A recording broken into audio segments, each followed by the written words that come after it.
అబ్బాయిలున్న తల్లిదండ్రులకి, అమ్మాయిలున్న తల్లిదండ్రులకి, పిల్లలకి ఈ సందర్భంగా మీరు ఏం చెప్పదలుచుకున్నారు? ఎందుకంటే సొసైటీలో ఉన్న ప్రతి సమస్య మీ వరకు వస్తుంది. ఇవన్నీ నిజ జీవితంలో జరుగుతున్న వాస్తవాలు.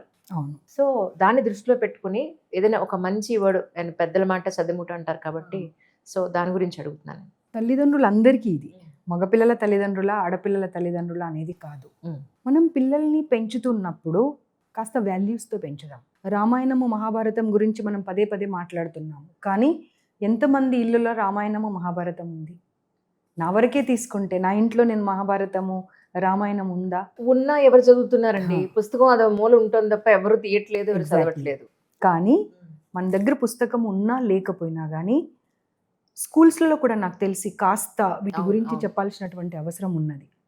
అంటే దాని ద్వారానే జీవితాన్ని ఎలా మనము ముందుకు వెళ్ళాలి అనేది ఒక పాఠము, గుణపాఠం లాగా అంటే ఒక జీవితాన్ని మనం దాంట్లో నేర్చుకోవచ్చు.